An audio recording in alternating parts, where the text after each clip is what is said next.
Studies have shown that if a woman has soreness in her breasts and there's no lump or mass that's palpable, she probably doesn't need to have it checked. Yeah, well, in this litigious world, we worry about missing breast cancers.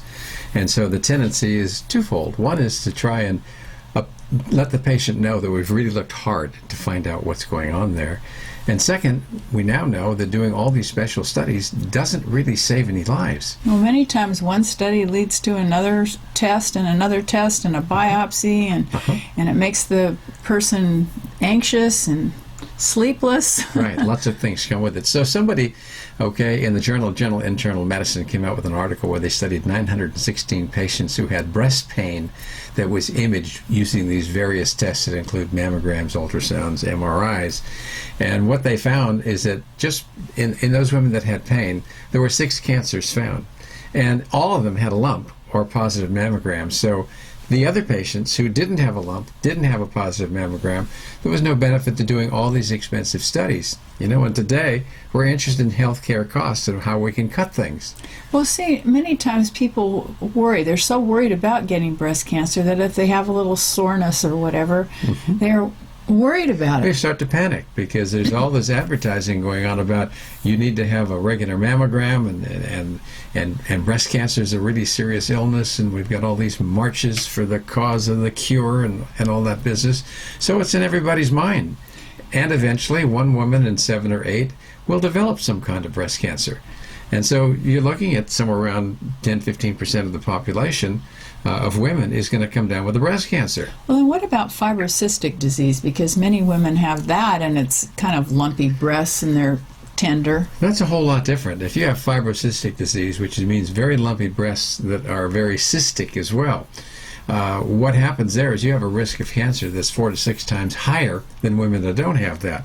But the problem is that gets confused with people who just have a painful area in their breast that's not related to fibrocystic disease. And fibrocystic is kind of hard to figure out because it's already lumpy, and they're frequently missed by a mammogram. They're missed by a lot of tests that are on the basis of the anatomy of what's going on, because when you have fibrocystic lumps in the breast, those lumps can't be differentiated by their density from a cancer. So it's like flying over the North Pole trying to look for polar bears, and it's hard to see because the snow's white and the polar bears are white.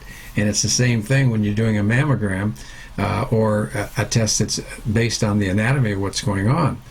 That's why we really don't recommend that mammograms should be done on women under the age of 50.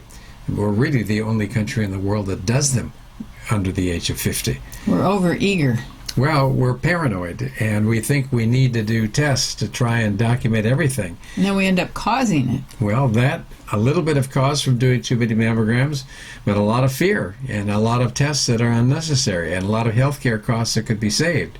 So we're looking at something that it's good that we finally have a relatively definitive study that says, look, if you have a little pain in the breast and there's no mass there or any other kind of discoloration of the skin or changes in the way it looks, in the symmetry of the breast, the chances are you're fine, and what you can do is follow it over time. And of course, there's another test that could be added to this that's very inexpensive, that's easy to do, which is based on physiology rather than anatomy. And breast thermography. Yeah, breast thermography is a much safer way to go. Gives you better information. More accurate than a mammogram. And it's not invasive. It doesn't lead to unnecessary tests very often.